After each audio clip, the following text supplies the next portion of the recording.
Bismillahirrahmanirrahim. Assalamualaikum warahmatullahi wabarakatuh. Perkenalkan, nama saya Nur Lilis, Prodi Bahasa Indonesia kelas B semester 1. Dalam video kali ini saya akan memaparkan materi terkait peranan teknologi informasi dan komunikasi atau TIK dalam pembelajaran. Namun sebelum itu saya akan menjelaskan apa itu pembelajaran dan juga TIK. Pembelajaran merupakan salah satu proses mentransfer ilmu pengetahuan melalui suatu media.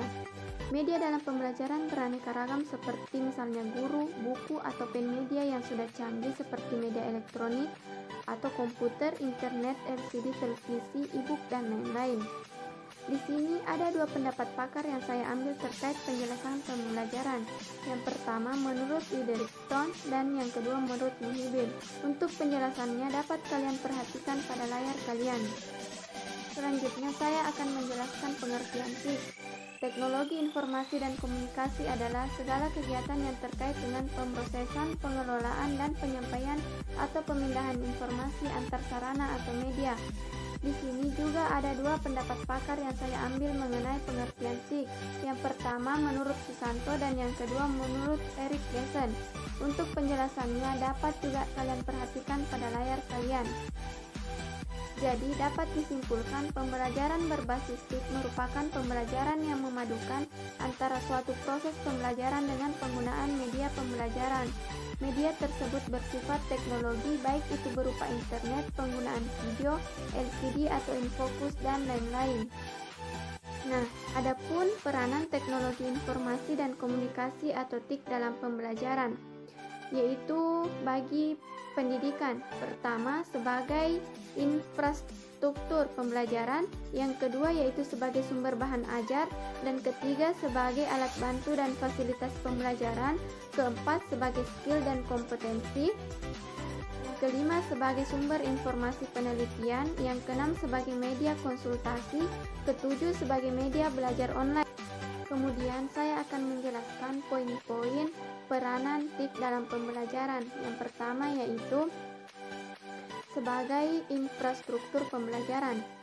TIK sangat berperan sebagai infrastruktur pembelajaran di mana bahan ajar tersedia dalam format digital. Dengan begitu proses belajar bisa dilakukan di mana saja dan kapan saja.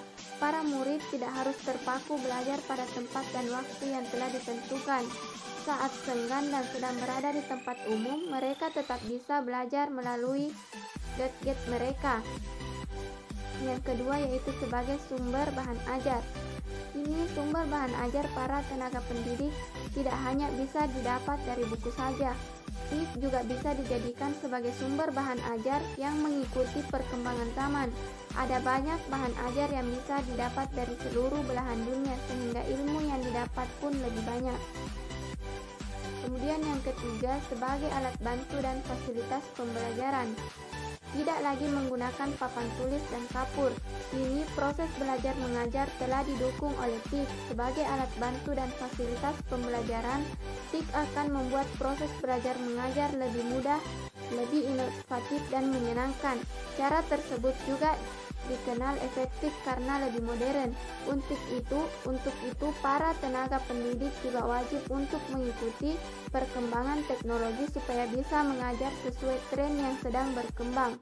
Para murid pun bisa mengeksplorasi ilmu pengetahuan dengan lebih luas dan secara mandiri.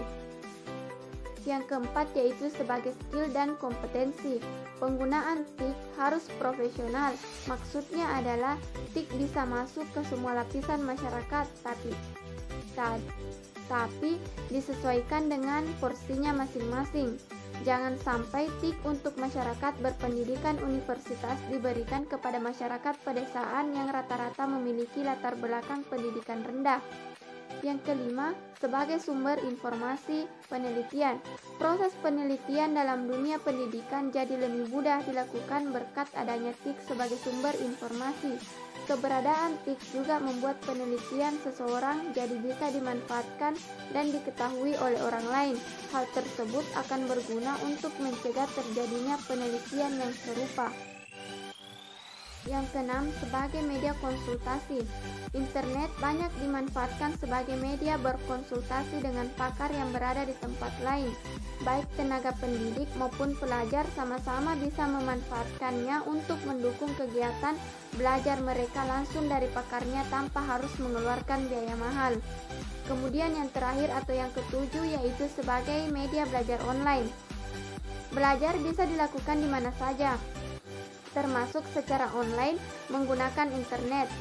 Banyaknya website, blog, forum, atau aplikasi yang kini banyak tersedia di internet membuat siapa saja bisa belajar secara online. Contohnya saja ada perpustakaan online, yaitu perpustakaan dalam bentuk digital yang menggunakan internet sebagai wadahnya. Siapapun bisa mengakses sumber-sumber ilmu dengan cara mudah tanpa dibatasi jarak dan waktu. Ada juga diskusi online dan forum-forum yang terbentuk di internet yang membuat siapapun bisa berdiskusi dan bertukar pendapat dengan orang-orang yang bergabung dalam forum tersebut.